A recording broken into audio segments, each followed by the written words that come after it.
जितने भी कार्य हो रहे हैं, चाहे बेटियों का विवाह हो, चाहे हिंदू राष्ट्र की चर्चा हो, चाहे देश को बागेश्वर बालाजी सरकार का चमत्कार दिखा करके और जन जन के हृदयों में एक भक्ति की चेतना को स्थापित करना, या फिर पूज्य बागेश्वर बालाजी सरकार की कृपा से सबका दुख दर्द हरना, ये जो भी आप कर रहे हैं, इससे समाज में एक नई जागरूकता आ रही है।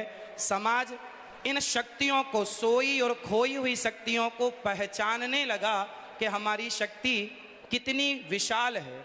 और सनातन की संस्कृति की जो हमारी शक्तियां हैं, हनुमान जी जब लंका गए तो हनुमान जी से पूछा राम जी ने कि आप लंका चले गए? तो हनुमान जी ने कहा, प्रभु मुद्रिका मेल मुख माही। हे प्रभु, ये मेरा कोई बल नहीं है, आपके नाम की जो मुद्रिका मेरे मुख में थी तो जलद ही लांग गए, अचरज नाही। यदि भगवत कृपा से हनुमान जी छलांग लगा के सेतु को, समुद्र को पार कर सकते हैं, तो उन्हीं हनुमान जी की कृपा से पूज्य स्वामी जी यदि समाज को जोड़ रहे हैं, हिंदू राष्ट्र का सपना देख रहे हैं, तो ये भगवत कृपा ही है और ये संभव है। आप देखिए, हिंदू क्या है, हिंदू किसे कहते हैं? आज विदेशी आते हैं, आकर हिंदू बन जाते हैं और राम नाम की जपते माला भक्ति में रम जाते हैं। धरा ये जिस पर घूम रही, हम उसी केंद्र के बिंदु हैं। गर्व से कहो हम हिंदू हैं, हम हिंदू हैं, हम हिंदू। सनातन धर्म क्या है? सनातन संस्कृति किसे कहते हैं? आज समझने की बात है। जब हमसे कोई पूछता है कि आप कितने भाई हैं, तो हम कहते हैं हम 2 भाई हैं, हम 3 भाई हैं, हम 4 भाई हैं, हम 5 भाई, या हम सिंगल हैं। हम ऐसा परिचय देते हैं। यदि आप कितने लोग चाहते हैं कि हिंदू राष्ट्र बनना जरूरी है? चाहते हैं तो आज से अपना परिचय बदलिए। और कोई आपसे पूछे आप कितने भाई हैं, तो ये मत कहो कि हम 1 2 3 4 5 भाई हैं, ये कहो हम टोटल 4 भाई हैं। और 4 कौन कौन? ब्राह्मण, क्षत्रिय, वैश्य और शूद्र। हम चारों जब संगठित होंगे तब हिंदू राष्ट्र बन सकेगा। यदि हम संगठित नहीं हुए तो केवल सपने ही रह जाएंगे। इसलिए आज से हम कितने भाई हैं? कौन कौन? ब्राह्मण, क्षत्रिय, वैश्य, शूद्र। ये चारों मिलकर जहां सुमति तहां संपत्ति नाना, जहां कुमति तहां विपत्ति निदाना। जहां संगठन होता है ना, वहीं विजय होती है। जहां एकता है वहां सब कुछ है। संसार की हर खुशी वहां है जहां एकता है। यदि हम बिखर गए, मुगलों ने, अंग्रेजों ने क्या किया? हम हिंदुओं को, हम सनातनियों को लड़ाया, आपस में लड़ाया। फूट डालो शासन करो किसका नारा था? तो आपस में लड़ाया उन्होंने, हम लड़ते चले गए और लड़ने का परिणाम ये हुआ कि हमारे देश के टुकड़े टुकड़े हो गए। केवल लड़ाई का परिणाम है ये।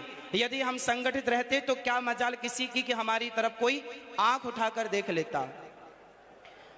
हमारे सनातन धर्म में चाहे ब्राह्मण हो, क्षत्रिय हो, वैश्य हो, शूद्र हो, आप बताइए, आज जिस छुआछूत, ऊंच नीच की बात की जाती है, बताइए क्या हमारे सनातन धर्म में, क्या हमारे हिंदू धर्म में, क्या हमारे वेद पुराणों, ऋषि मुनियों के द्वारा क्या छुआछूत की भावना कभी थी?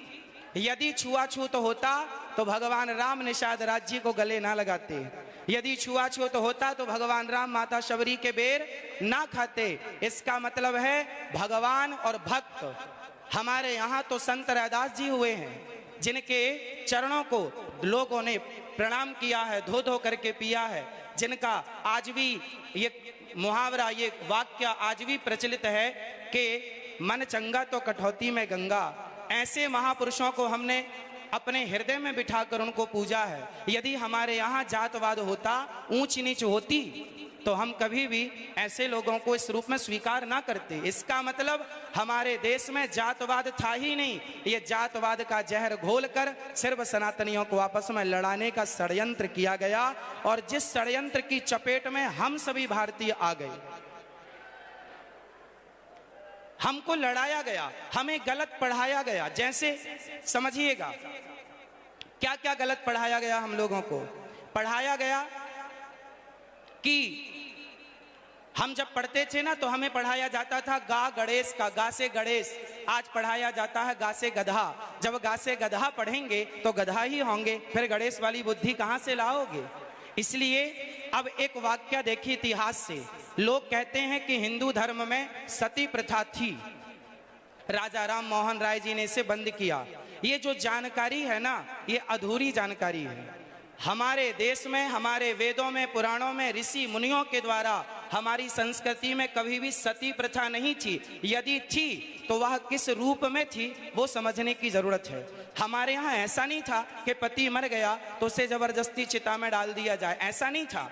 ऐसा था कि पांडु जी की मृत्यु हुई तो माता माद्री उनके इच्छा से कि मैं अब जाऊंगी, और अपनी स्वेच्छा से उन्होंने सती होना स्वीकार किया। जबकि माता कुंती ने कहा कि ये 5 बच्चे हैं, माद्री माँ ने कहा कि आप इनका ख्याल रखो। तो माता कुंती अपनी इच्छा से रह गई और माता माद्री अपनी इच्छा से चली गई। यदि हमारे देश में सती प्रथा थी तो दशरथ जी के चले जाने पर माता कौशल्या सती क्यों नहीं हो गई? यदि सती प्रथा थी तो दशरथ जी के चले जाने पर माता कौशल्या सती क्यों ना हो गई? इसका मतलब सती प्रथा हमारे यहाँ थी ही नहीं। हाँ, वो सती प्रथा थी कि जैसे मेघनाथ के मर जाने पर, उनकी मृत्यु हो जाने पर उनकी पत्नी ने अपनी स्वेच्छा, अपनी इच्छा से उस सतीत्व को स्वीकार कर लिया, अग्नि में प्रवेश कर गई अपने बल से। जबरदस्ती उठाकर डालना ये परंपरा हमारी कभी थी ही नहीं। हम हिंदू कैसे हैं? आज इस धरती पर जितने भी मजहब, जितने भी पंथ हैं, आप सबसे मिलकर देखिए हिंदू कौन है? हिंदू एक विचारधारा है, हिंदू एक सोच है। अहिंसा ही परमो धर्मः, जहां अहिंसा की बात होती हो वो हिंदू हैं। जो पूरी दुनिया में घूम कर देखिएगा,